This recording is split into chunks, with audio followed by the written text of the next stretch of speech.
Hello, everyone. Thanks for joining and welcome back to Wall Street Bullion. Our guest today is Aaron Dishner, co-founder and lead instructor at thebettertraders.com and Mastering Assets. Thank you for joining us, Aaron. Yeah, thanks for having me, Ivan. How are you doing? I'm doing really great. I wanted to get you down and talk about everything that's happening in the silver, the gold market, stock market, and even cryptos as well. Mm. First, though, let's start off with gold and silver. What are your thoughts on gold and silver from now to the end of 2025?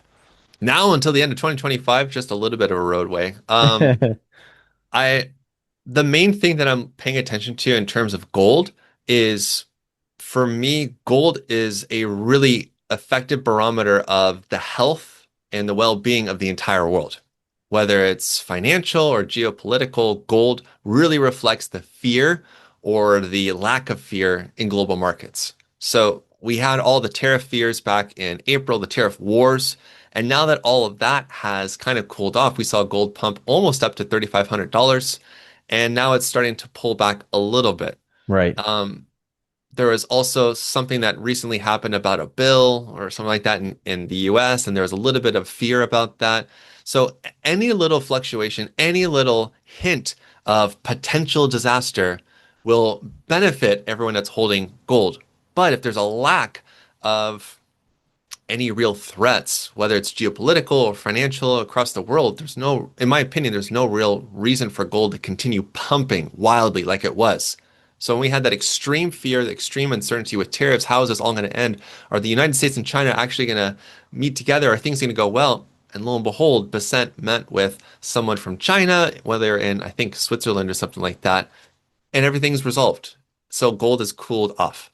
Um, so I look at gold as a good barometer. I just want to wrap up that long answer. Now, as far as where it's going to end up, I think that there's still so much year left. We're getting close to June, which is insane because that means we have 6 more months left for this year. Right. The main thing I'm looking at is, will Donald Trump throw any more curveballs at us? Does he have any more ideas that he wants to shake up New tariffs that coming his out next week. presidency?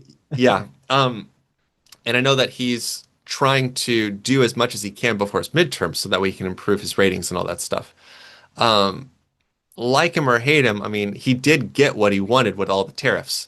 Like him or hate him, the markets did recover after being down like 30, 40%. Some cryptocurrencies were down like massively. So markets have more or less recovered, especially TradFi markets. So I don't know what else he has planned. And I also know that summer is usually kind of a boring period, but now that all this volatility is behind us, I wonder, is summer actually going to be exciting? It certainly is for crypto right now, especially with Bitcoin. But for gold, personally, I think that there's no real reason for it to keep pumping higher. I personally think it's just going to keep chopping sideways. I don't necessarily think it's going to drop, just because there's no real big news to cause a lot of fear or panic. So I don't see a reason for it to pump, but I don't see really a reason for it to dump. Now, yeah, that's a great explanation of it because that's how I see it too. You look at the uncertainty, you look at the tariffs on China, everything that's happening with Canada and the US and everything that's happening around the world. You're seeing so much uncertainty. Will the wars end in Europe? So on and so forth. Boom, you see gold go higher. Tariffs came off of China, came off of Canada. Yep. There's so many pause and delays. Boom, we start seeing gold go down, stock market go higher. So absolutely, I'm with you there. Now, what can you say to the owning of, because I know you're huge into crypto, but what would be the huge benefits of owning gold, and what are the similarities between gold and crypto, if there are any, in your opinion? Well, I mean, an obvious benefit of holding gold versus Bitcoin is that gold is physical, Bitcoin is intangible. While you can have like a hardware wallet that you can touch and feel, you don't actually hold your Bitcoin. But with that said, it's really hard to travel with like a ton of gold in your backpack if you want to go to another country, right? Whereas with Yeah. Bitcoin, you could put hundreds of millions of dollars on a little thumb drive and travel the world or remember your seed phrase and you're good to go. So I think that both gold and Bitcoin are important assets to hold or to consider. When we talk about crypto, I'm not a Bitcoin maximalist, meaning that I only buy and hold Bitcoin. I only care about Bitcoin. I do care about alts, everything except for Bitcoin, because we can use all those alts as vehicles to either grow our portfolio's value in stablecoins and US dollars or in Bitcoin. But I think it's worth having some exposure to gold, just in the same way that I think it's worth having exposure to Bitcoin. Clearly, because Bitcoin is now hitting all-time highs in United States dollar denominated currency. Welcome to the Cayman Islands, a premier offshore jurisdiction where natural beauty meets financial stability. Here, your wealth is more than secure. It thrives in one of the most trusted and respected financial centers in the world. For over a decade, SWP has been the trusted choice for precious metal investors worldwide. Our purpose-built 6,000 square foot facility sets a new standard in precious metal storage. We are proud to be one of the only vault operators approved by the London Bullion Market Association. Beyond safeguarding your assets, we're committed to making a difference in our community by supporting local causes and events that reflect our values. As we continue to expand and innovate our services, we ensure that your wealth is safe and strategically positioned to shield you from the uncertainties that lie ahead. Strategic wealth preservation, trusted today and ready for tomorrow. Absolutely. Now, a lot of the people in the precious metals community, they look at the issue of owning a crypto is, what if the power went out tomorrow, and what if you have 3 months of no power? What are you going to do with this hard drive? What are you going to do with your keys or your wallet for in a crypto sense? Do you see a disadvantage of having a crypto because if the power were to go out for 3 months, let's say around the world, or something crazy catastrophe happens, uh, would there be a more benefit owning in physical precious metals than having crypto? And what would you do in a scenario if the power did go out? What is your Bitcoin worth then? If the power goes out and people that are holding gold are in that position of, okay, great, now I have all this gold, cash is worthless. We're in this doomsday scenario, no Right. power, aliens are invading, right? Zombies are walking the earth. I have a shotgun in my safe. I'm ready to use it. I've trained myself, right? So you're gonna have a difficult time lugging around that safe of gold. Yeah, of You'd have to course. like take a flint knife or something to shave off, and like you have to measure the gold, make sure it's enough, and then people are going to barter with you, right? So Yeah, it would be a on the bartering odd chance that a scenario. solar flare knocks out the internet for 3 months across the world, Hey, it's not impossible. if that were to happen, yes, then it would cause a lot of stress, short-term stress. But I think as well, like once the internet goes back on, then everything goes back to normal. In the same way that if the internet goes off, I think we're gonna have way more problems, not just with Bitcoin, because government intelligence systems are running off the internet, Stock airplanes and their market. flight logs, right? Everything, like everything is running off the internet. So I think it's a bigger, broader issue. But if AI takes over, don't let them listen right now. But if AI takes over, that's what we got to do. Big, massive solar flare, knock out the internet, and we can reset. Yeah. Yeah, no, they've captured you saying that. That's it. It's over. No, I'm your friends. I say thank you all the time, guys. Don't do it. I always say thank you too after asking a question. I'm like, thanks, man. So Aaron, I guess another question I wanted to ask you is, what about a central backed, CBDC, a central backed digital Hmm. currency? Like, let's say the Fed comes out with a CBDC, but they only put regulations in that you have to use this. Like, let's say the US dollar collapses next 50 years, 100 years, whatever it Sure. is. And they come out with a CBDC that's tied to the dollar or to like an actual, a digital currency. What happens to the rest of these Bitcoins? Will they be more valuable? Will they be worth less? Because what if they just regulate it and say, hey, you can't use these cryptos, you can't buy or sell or use any of them at any type of um, terminal, but you can only use this CBDC. What are your thoughts there? Yeah. Well, the CBDCs have been ruled out in the United States, although Europe, the last I've heard, they are trying to make it happen. And there's a big reason why. It's because CBDCs allow the government insane amounts of access to everyone's personal information. They're going to see all of your transactions. They're going to see if you're paying your bills. They're going to Oh see if you yeah. owe money. They're going to see if you're using your money in a way you shouldn't be. right? They'll be able to make all those decisions for you to say, we think you should spend your money differently. And they'll just take out money from your account. Like there's a complete lack of privacy and control, which is why it's not flying in the US, right? Then we also start kind of talking about China, where they have the social score, like the credit points, and they're Right. doing like facial recognition systems and things like that. So one of the reasons why I think people like Bitcoin, and they don't like a CBDC is freedom, privacy. Like I don't have to, I mean, I have to report my taxes. So yes, of course, I have to tell the government how much I have, but other than that, I can keep it to myself. I can keep it private. Um, but the United States is working on this stablecoin bill. I was in consensus last week in Toronto, and I got to listen to Eric Trump talk about USD1, talking about the stablecoin bill, all this stuff. Got to listen to lots of other intelligent people talk about it. And the big difference between a CBDC and this stablecoin regulation is that stablecoin regulation just makes it clear like, okay, this stable coin represents the dollar. We're going to make this a really good on-ramp for lots of countries to do their trade, continuing to use the dollar, but use the crypto equivalent. Because the Right. problem that a lot of people or a lot of big trading companies have, a lot of different countries have is when you're trying to settle trade, there's going to be a middleman every single time. The middleman's going to charge 2, 3, 5, 6% per transaction. If these are massive multi-million transactions, then they're losing a lot of overhead. Whereas if there's a regulated stablecoin bill that says, okay, USDC, that's the currency that will be resolved for all these transactions. It takes care of all the stupid Swift stuff.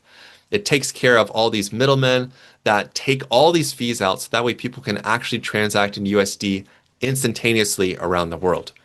So it's not really what you asked, but when I think of CBDCs, I think of that as a negative. But regulating stablecoins, I think, is a positive. And honestly, the United States should put every single dollar on the blockchain, so that way every single dollar is accounted for. I mean, think about that. Would any government really want to be that transparent with their finances, with their treasury? No, no, no, no, no, no. They No. want to do Yeah. whatever they want, right? Right. They want to manipulate it. So but having that stablecoin bill, at least to resolve or settle trade with different countries, would be extremely beneficial and also provide an amazing on-ramp to crypto and Bitcoin and other cryptocurrencies as Right. well. Hello, my fellow silver and gold stacker. I just wanted to say thank you so much for watching the channel. Subscribe, please like the video, and also hit the notification bell. Keep stacking. Let's say we get to a point where there's quantum computing and AI gets advanced to the point where they can get into your wallet or hack into your crypto. Mm. How are you safe then? Like, what if, because right now, let's say I have a crypto or let's say you have a digital wallet. They say it's impossible. It'll take you 100 years or 1,000 years to break into. What if you get to the point where there's quantum computing in the next 100, 200 years, and there's an AI that's so advanced that can get into your wallet? Is crypto safe then? How would that work? And a lot of people say that a lot of people in the Bitcoin community or the crypto community will say Bitcoin is untraceable, you can't track it. But then there's a lot of people on the outside or who study Bitcoin as well, and they say, no, actually, the Fed and the maybe secret intelligence agencies created Bitcoin. What are your thoughts there? Yeah. So again, I love your doomsday questions right now. This is fantastic. Yeah, yeah. What if Um, quantum computing breaks do in you your know wallet? something I don't know right now? Yeah. In regards to quantum computing and AI, artificial intelligence cracking the code for people's seed phrases and stuff like that, I would suspect that as AI becomes more prevalent, more advanced, that it's until it becomes sentient, until it becomes independent of us, we're still working alongside of it. So my guess is that once quantum computing actually becomes a real thing, it'll probably work in tandem with the Bitcoin developers, and they'll say, okay, well, this is how we can use quantum computing to keep Bitcoin more secure, and they'll make a Right, change to the protocol. They'll make a change to the code. There we go. Boom, done. right, I mean, that's the most logical way to approach it. I don't think they're going to be caught with their pants down. Again, this is cryptocurrency. It's not like it's paper pushing Swift transactions, right? Everyone else in the traditional system, they're going to get smoked. And in regards to like AI cracking codes and stuff like that, I assume that there are governments, that there are companies, that there are nefarious agencies that are trying to find ways to crack codes. And you don't even need to crack codes. You just need to have some sophisticated social engineering hacks. Like we've seen, unfortunately, people get hacked for like a lot, like hundreds of Oh millions of yeah. dollars of Bitcoin.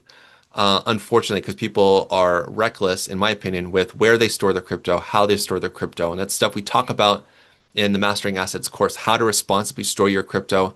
Why I think it's so important to distribute your assets just in the same way as like you don't hold all of your own gold in one safe in your home. You probably have some at Right. the bank. You maybe have some in a safety deposit box, right? Right, In right. multiple Makes sense. locations. Same concept. So, yeah, again, I keep me in the loop, man, because you obviously know something I don't know about the end of the world That's happening it. here. Quantum computing, it's coming out. They're gonna break into your cryptos and Yep. and and that's the hypothetical question that I always ask myself is like, what if, Hmm. what if next week you see a news story that comes out where they've cracked the code to Bitcoin or a lot of these cryptos and they're hacking into these wallets left, right, and center, and someone loses 100 million or 50 million Hmm. dollars of their crypto? Wouldn't that just tank the crypto market in general? We've already seen it happen Oh, see, I didn't 10s, know that. 20, 30, 50, 100 times. But the thing that keeps it going is Bitcoin, to be honest. So again, I'm not a Bitcoin maximalist, but I also think it's foolish not to have some exposure to Bitcoin just because, I mean, again, the price is continuing to skyrocket, whereas everything else, even Ethereum, the number two, it's nowhere near its all-time highs. So even if there are these malicious actors, even if quantum computing could be a threat in the future, we also have to step back and look at the price action because the price always tells the story. The charts tell the story every time. So if the price is making all-time highs and continuing to climb up higher, we have to go, there's probably a really good reason for that. It's like, Right. do I really want to bet against this? Or maybe I should just kind of learn more, invest more time understanding why it works, why it's valuable, why governments are seeking to create Bitcoin reserve currencies, like all this stuff. Like, I think it's the government of Bhutan. I believe they've been mining Bitcoin for the last 6 or 7 years, and they're sitting on a mint right now. Nayib Bukele, the president of El Salvador, continues to buy Bitcoin, and I think he's up 150%, maybe 200% on his Bitcoin that he's been accumulating for 2, 3 years. So it's like Right. there's a reason why people keep coming back to this asset over and over and over. And I think that is the bigger um, impetus to investing in Bitcoin. I'm not saying sell all your gold, buy Bitcoin, although I did say back in March, I was expecting Bitcoin to wildly outperform gold. Here we are. So there will always be moments too where Bitcoin goes up crazy high and then crashes and people get Right. over invested at the highs. So there's nothing wrong with dollar cost averaging into a position. There's nothing wrong with just buying little amounts every single month. But again, that's what I'm doing for myself. That's what I'm doing for my kids to future-proof them as well. So yeah, Yeah, no, absolutely. That was fantastic. Well, Aaron, I want to thank you so much for coming down, speaking to the silver and gold community, speaking to the investing community. And as the markets develop, and you never know what happens in the next couple months. If it does crash, though, I'm coming to you, and I told you so. yeah, sure, man. Let's go. We see a solar flare. Oh, I couldn't even contact you. So there's that. We'll have to wait for the internet to come back up. But yes, Yeah, you'll that's have an right. I told you so moment. You'll get Yes. an email, be like, I told you, Aaron. But yeah, thank you so much for joining us. And as the market develops, would love to have you back on. Awesome. I'd love it. Take care.